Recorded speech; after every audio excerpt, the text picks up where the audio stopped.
بسم اللہ الرحمن الرحیم۔ السلام علیکم ورحمۃ اللہ وبرکاتہ۔ ربیع الاول کا مہینہ اسلام کی تاریخ میں ایک ایسا مہینہ جس نے دنیا کا نقشہ بدل دیا۔ یہ وہ وقت تھا جب ظلم کی اندھیری راتوں میں ایمان کی روشنی چمکی۔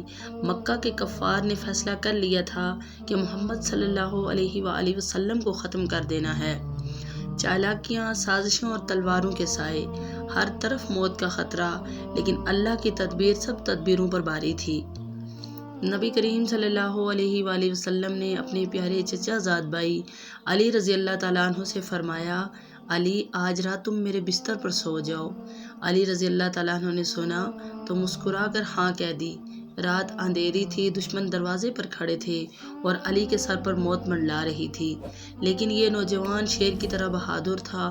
وہ اطمینان سے نبی صلی اللہ علیہ وآلہ وسلم کے بستر پر لیٹ گئے۔ یہ تھا ایمان اور یہ تھی وفا۔ رات کے سناٹے میں نبی صلی اللہ علیہ وآلہ وسلم حضرت ابو بکر صدیق رضی اللہ تعالیٰ عنہ کے گھر پہنچے۔ آپ صلی اللہ علیہ وآلہ وسلم نے فرمایا، ابو بکر مجھے ہجرت کا حکم دے دیا گیا ہے۔ حضرت ابو بکر صدیق خوشی سے رو پڑے۔ پوچھا، یا رسول اللہ، کیا مجھے بھی ساتھ چلنے کی اجازت ہے؟ نبی صلی اللہ علیہ وآلہ وسلم نے فرمایا، ہاں ابو بکر، تم میرے ہم سفر ہوں گے۔ رات کے اندھیروں میں دونوں نکلے اور غار ثور میں پناہ لی۔ قریش پاگلوں کی طرح تلاش میں نکلے، یہاں تک کہ دشمن غار کے دہانے تک پہنچ گئے۔ ابو بکر صدیق کا دل گھبرا گیا۔ یا رسول اللہ، اگر وہ اپنے قدموں کی طرف دیکھ لیں گے تو ہمیں سامنے پائیں گے۔ نبی صلی اللہ علیہ وآلہ وسلم نے مسکرا کر کہا، ابو بکر غم نہ کرو، اللہ ہمارے ساتھ ہے۔ اور پھر اللہ نے مکڑی کے جال اور کبوتر کے گھونسلے کو غار کے دہانے پر بھیج دیا۔ دشمن سمجھے کہ اندر کوئی نہیں اور واپس لوٹ گئے۔ ان دنوں حضرت ابو بکر صدیق رضی اللہ تعالیٰ عنہ کی بیٹی اسماء رضی اللہ تعالیٰ عنہا کھانے پینے کا سامان غار تک لے آتی۔ ایک دن جب رسی نہ ملی تو اپنی چادر کا ٹکڑا پھاڑ کر تھیلی باندھ لی۔ نبی صلی اللہ علیہ وآلہ وسلم نے دعا دی اور تاریخ نے انہیں لقب دیا ذات الناطقین کا، یعنی دو کمر بند والی۔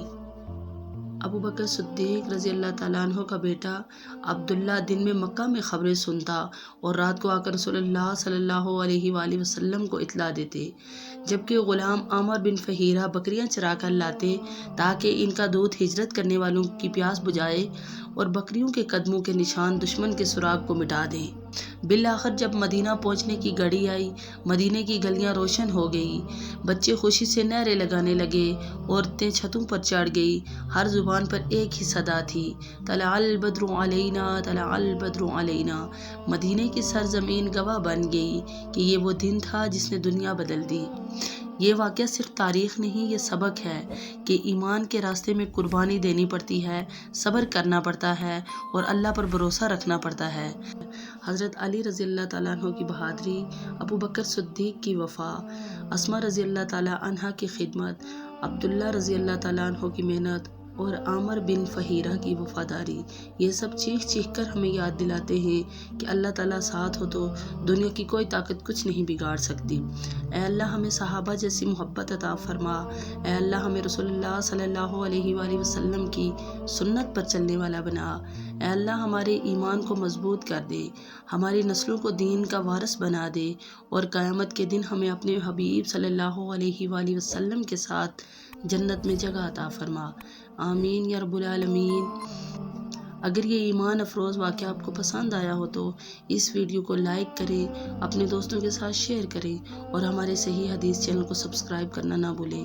جزاکم اللہ خیر، والسلام علیکم ورحمۃ اللہ وبرکاتہ۔